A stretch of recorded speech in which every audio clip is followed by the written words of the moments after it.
Hello there, YouTube. Once again, I'm taking you on a ride on a somewhat dim and dingy day. But starting tomorrow, that's supposed to change for the rest of the week. It's supposed to be in the 80s and oh, sunshine. I'm down with that. Well, maybe not the 80s. I love it when it's warm. I just don't like cooking at work. I mean, the store has air conditioning and whatnot, but the service department does it. And man, it becomes a sweat box back there. You know, when Kelly and I first moved back up here from Texas, that had recently been logged, and that was only 15 years ago, and you could absolutely see all the way out there. It's amazing how fast them trees come back. If used to be able to show you the Cowlitz River down there, but I can't turn around and take my head off the road for that long. So anyway, Kelly and I don't know if that was last night or I think it was this morning. Yeah, it was this morning. We were talking about, you know, just how fast time goes by and how certain people, you haven't seen them in a while and you see them again and you're just like, holy crap, you know. You know, that used to be I'm talking about kids. You know, where they're holding on to daddy's hand one minute and now you hear they have kids. You're like, good God, what happened? It's a friend of ours from Texas that ended up moving up here, and it's their son. Their daughter was friends with my daughter. Well, anyway, he's just a young lad. It's his birthday. I won't mention names or anything, but anyway, it's his birthday today, and he's already got a kid. I mean, last time I seen him, I mean, I think he's about 9 or 10 years old. Crazy. Anyway, we're talking about, you know, how certain people, you know, every time you see them, they seem to change, and some kind of say the same. And we're talking about how our oldest daughter, Ashley, there never has been this like, oh my God, she's aged kind of a thing. You know, she progresses very slow and evenly. I guess you could say, if that makes any sense. There's never a shock with her. But anyway, that got me to thinking that this year in January was the 10th anniversary of something quite horrible, actually.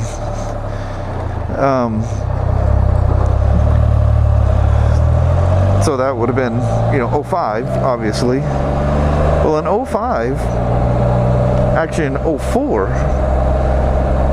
fairly early in 04, she started having these insane, and she had been doing this, you know, for years prior, where she just get these insane migraines. And Kelly would take her to the doctor, and they go, oh, you know, she just probably has migraines, and there's not really nothing you can do about it. Well, finally, in 04, the headaches were severe. I mean, to the point that, you know, she was... Oh, look at all the mourning doves. I mean, and it actually got to a point where she couldn't hear out of one ear. It's her left ear, left. And Kelly would repeatedly take her to the doctor, and they're going, oh, it's nothing. You know, oh shit. If I hit those too hard, the nose skips. But anyway, and the doctors just keep blowing her off. And the last time that she had gone, and this was like in December or something of 04, they actually said that you just can't come in here and get painkillers. And my wife's like, what? And the ladies go, well, we know how these kids are. You know, we have to deal with this a lot. You know, kids coming in going, oh, I've got this problem, and then expect us to prescribe painkillers. So anyway, my wife and this nurse, doctor, or whatever, got into, did you see that guy? He was about to cross into my lane right in front of me. But anyway, so they got in a little spat and off they go. Well, now it's getting to where she can't see out of her left eye. So in January they set up another appointment, and I was down in Torrance, California with American Honda for an advanced induction course down there, and while I was gone they had this appointment. So Kelly takes her in, and I mean, she just, I mean, it's getting to where she's getting dizzy. She can't see out of her left eye. She can't hear out of either ear now. And they're going, oh, it's nothing, you know. And they didn't believe that she couldn't hear, and they didn't believe that she couldn't see. So my wife just absolutely does, you know, the classic freak out scene in the hospital. Just absolutely goes ape shit. I mean, this has been going on for months and months and months, and our daughter is slowly but surely becoming, you know, incapacitated. I mean, something's going on here, you know. So anyway, absolute freak out. So they finally agree, well, we'll do an MRI. So she's in there for a while, and they come out and they set Kelly down and say she's not, they were going to life flight her to Portland, but they somehow or other, something was in a way they drove her, but they go, she needs a immediate, and I do mean immediate surgery. Turned out she had a brain tumor at the back of her head about the size of a grapefruit, right at the top of her stem, or right where, you know, her brain stem is, at the top of her neck. So of course, you know, it goes from being mad to holy hell freaking out, you know. So my wife's hysterical, and I don't remember who took her, her parents, or, well, I don't remember how she ended up down in Portland, but this was something way beyond what our local hospital in Longview could do, you know. So I'm in the middle of class, and one of the Honda guys comes in and calls me up and takes me out into the hallway and says, you need to get home immediately. Your wife called and says your daughter's going into immediate surgery for a brain tumor. Well, you know, my wife hadn't had a chance to call me or nothing, you know. I don't know where she had the, it might have been somebody at work that called. I have no idea. My wife was at work, or you know, she was taking time off from work, so maybe she called there saying I ain't coming back, or, you know, get Shawn home, whatever. So you know, I'm like, holy crap, you know, just all the shit goes through your head. Just literally your life flashes before you. So, you know, I call the airline and get the ticket, you know, get it switched, so I'm going back, you know, today instead of, you know, in several more days when the course is over. And so that created a holy nightmare. This is January of 05. You know, it hasn't even been 4 years since 9/11. So as soon as I get to the airport, automatically I'm red flagged, and that's a whole nother story. The shit I went through with that, getting drug off and searched, and went through all my camera stuff. They were doing all this bomb sniffing stuff and these bomb wipes that look like the old, you know, what was that thing when you're a kid, the Clearasil or whatever for Acme or whatever, those little round little wafer pad things, well, it looked like that in there.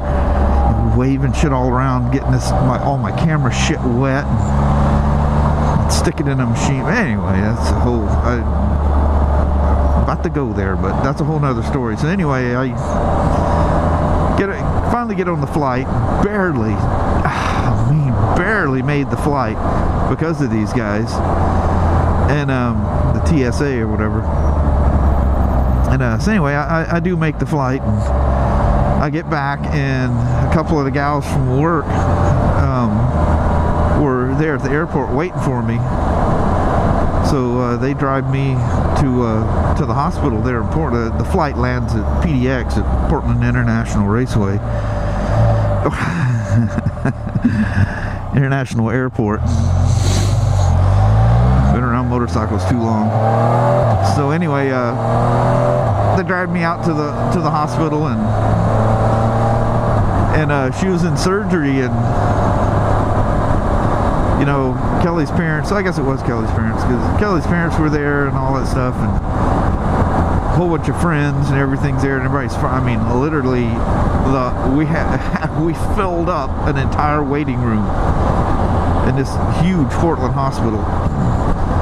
But anyway, then my wife tells me that the doctors are saying that she has less than a 20% chance of surviving this surgery. Well, this surgery was, I think it was like 23 hours. It was some enormous amount of time. And this one surgeon stayed there the entire time. And when it was all done, you know, they had to shut things off and all kinds of stuff on her. So we had no idea if she'd pull, if she was in a coma. They put her in a coma. And we had no idea if she was ever even going to come out of this thing. Well, she come out, but she's like, she can't talk, you know, they got this permanent trach thing going on, and she can't speak. She just, you know, they say her brain activity and everything's there, but, you know, she's like in La La Land. I mean, horrible sight. And man, they shaved her bald and everything, and it's crazy. So months and months and months of every single night, we were both working at the Pro Caliber Longview store.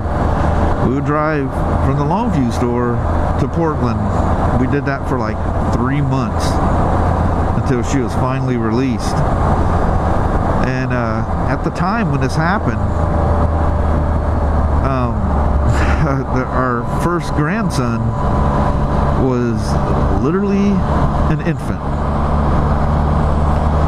He was, good Lord, what was he like? I don't think I want to say 5 months, but I think it might have been 5 weeks. He was absolutely an infant. Maybe it was 5 months. I think it was more like 5 weeks. It was 5 something. I think it was 5 weeks. So we had to deal with all that too. You know, the two grandparents basically took care of him. And anyway, she, you know, it's been 10 years. She keeps getting checkups every once in a while, and it was 100% successful. The only problem is while these doctors kept blowing her off, her and my wife off, the damage that was done with the hearing and the sight was permanent.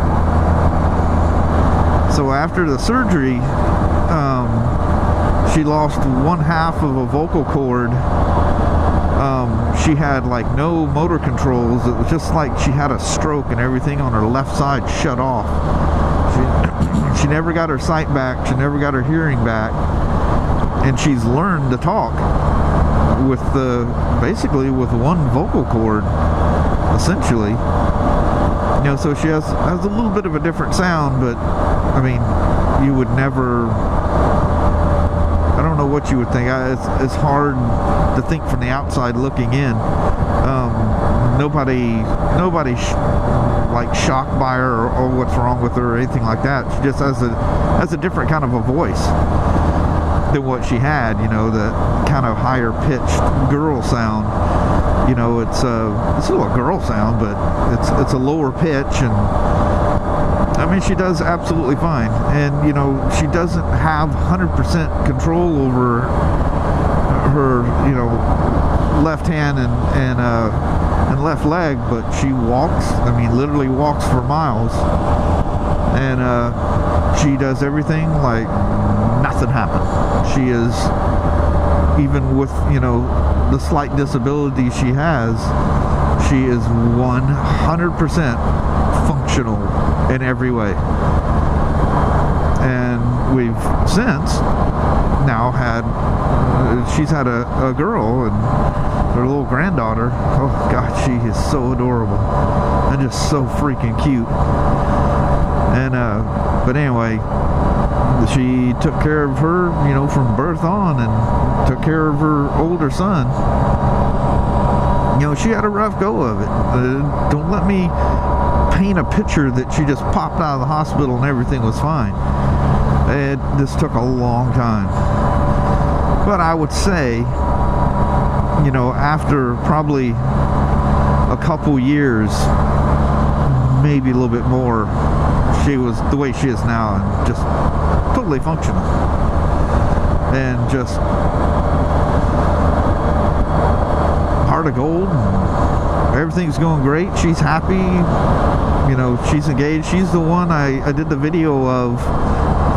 It was the first video of getting engaged. I think there's even my granddaughter and grandson are mixed in with the video too, if I'm not mistaken. But anyway, that's Ashley. But anyway, we were talking about how Ashley's just always Ashley. She doesn't like have any like aging spurt or whatever. You know, and you know, we think about when she was young and, you know, all the way to a baby, but that's just been a normal progression. It wasn't one of those weird things that, you know, they just kind of sprouted all of a sudden. You know, our two boys, you know, seem to like linger at this young age like forever, and it was just like within a month they like sprouted up and went through puberty. I mean, it was longer than that, but they all just kind of snap all at once, you know.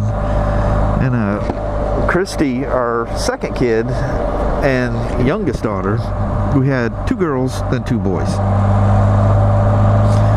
Anyway, she, you know, went through the different, you know, aging spurts where she just kind of quickly progressed and matured.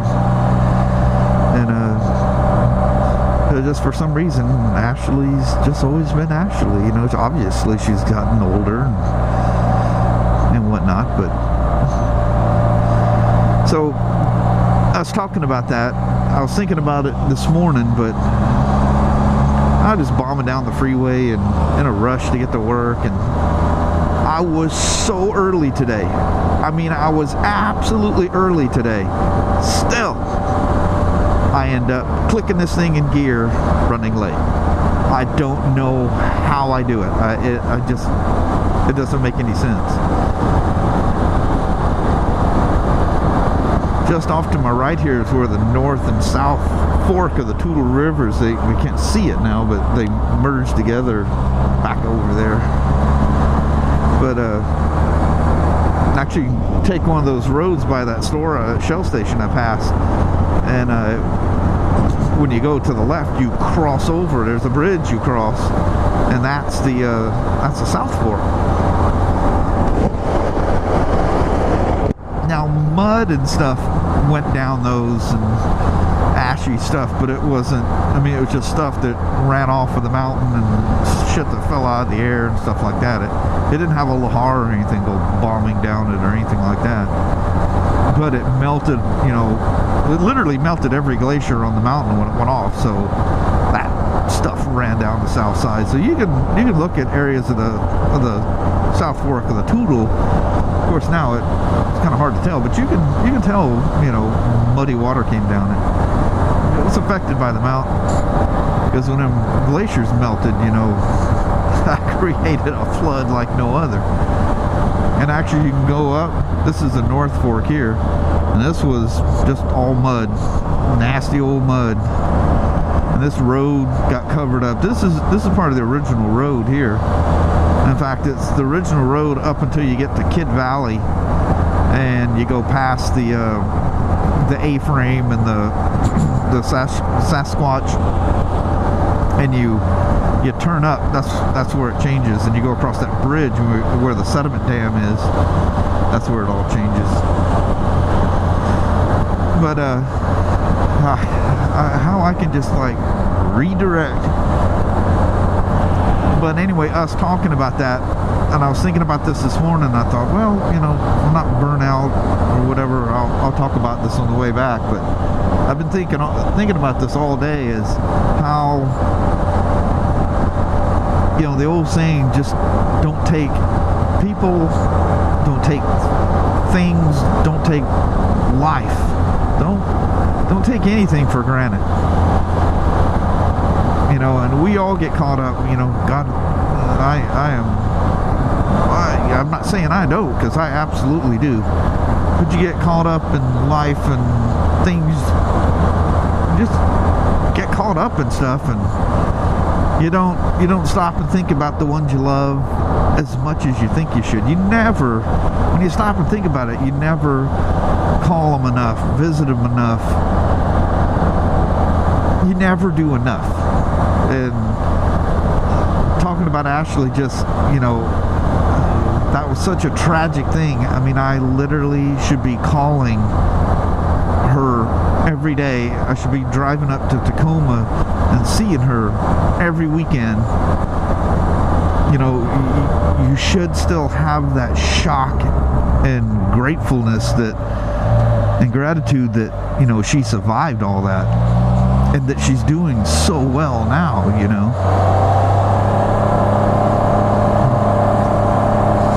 Jeez, I was just about to say, you drive in these woods like this, you need to be really careful about crossing over. So I was thinking of doing it, but I thought, nah, just because there's never any cars in here doesn't mean there's never going to be a car in here. Ooh, that made me lightheaded. And sure as hell, a little Subaru comes flying around the corner. So anyway,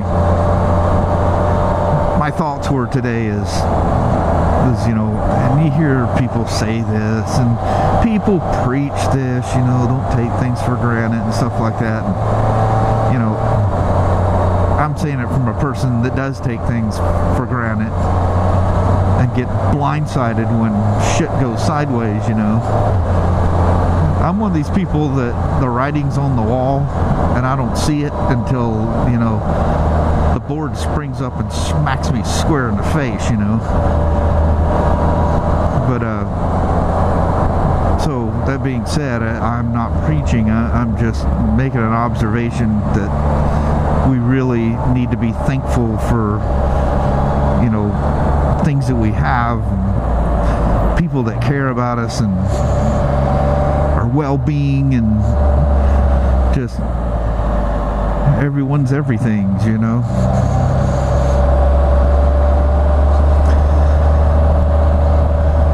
When the 10-year anniversary came up earlier this year, whew, I actually pondered vlogging about that, and I thought, that's personal. Nobody wants to hear that. Oh, I need to, and none of you noticed this, but when I rode the iron through here, and one of the, well, it was the second part of the video coming back from the 35th anniversary. As I'm coming down here, this thing is steep. I know the camera doesn't reveal that. I was loafing along here slow, and a light came on the dash, and I think that was the freaking oil light. Then you go out there and turn the key on and make the gauge do a wow test. That's yellower than it was before. That is stunningly beautiful. Look at that. That is so freaking beautiful.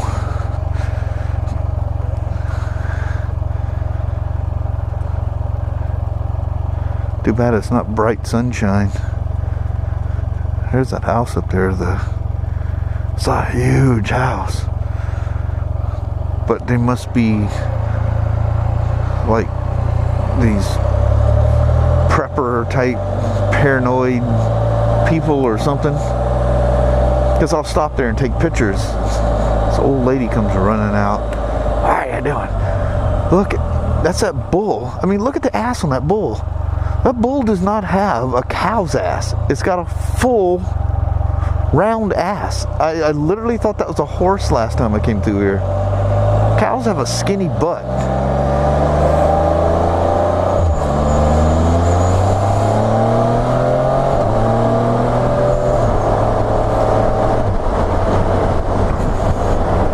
So how's that for a roundabout way to get to a place I've taken you before, huh? It's like, hey, I know where he's at. I recognize that place. It was just there. There's the Cowlitz entering Lewiside. Now that was a major diversion on how you get here. But if you haven't realized, I was being a little crafty in doing that, in that I was actually heading for my house the whole way. I'm just going to come down from the top instead of coming up from the bottom, which essentially I'm coming from the east instead of coming from the west. I guess there's not a top and bottom like north and south, whatever. So anyway, there's some personal stuff for you. And if you look through, and I'll probably throw a link down there so you can watch this thing.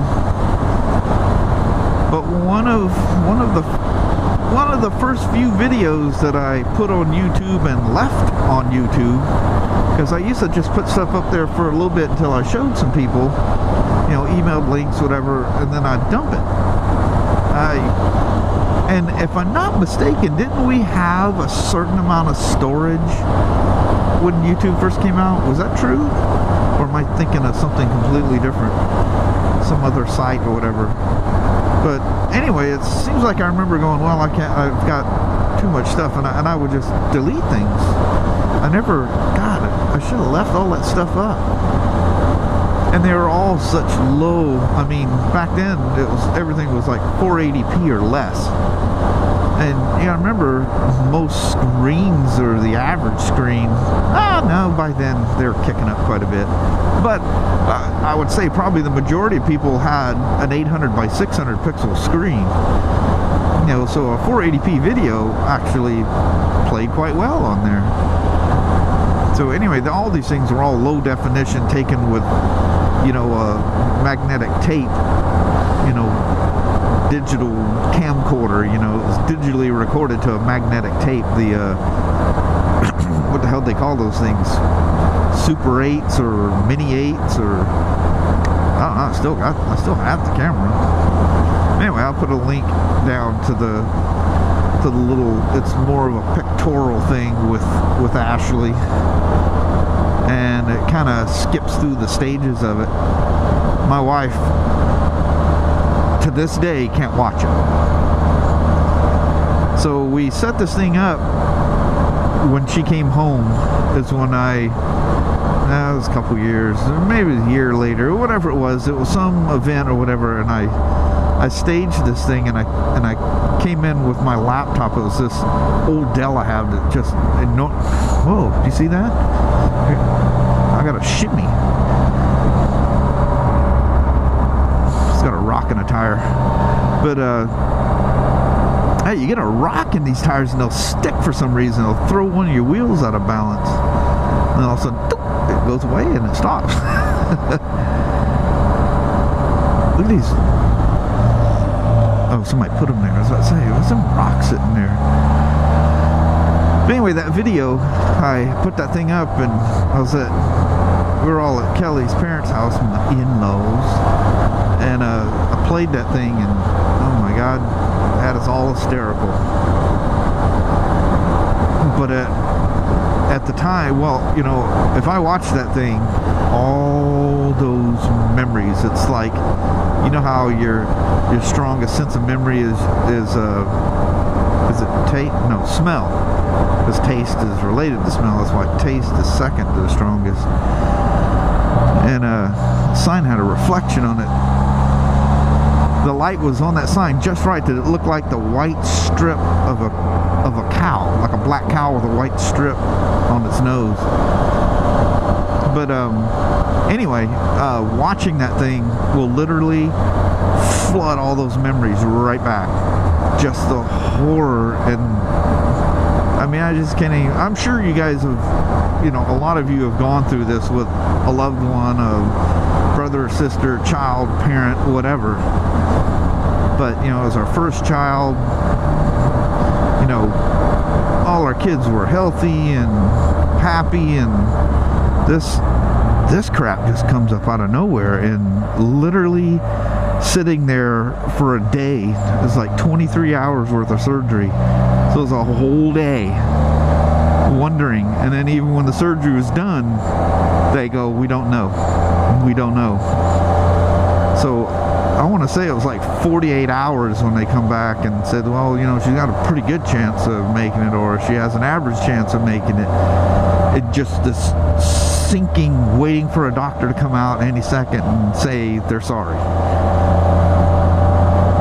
I mean, one of the most horrible things I've ever gone through. Probably the most horrible thing. My father passing away.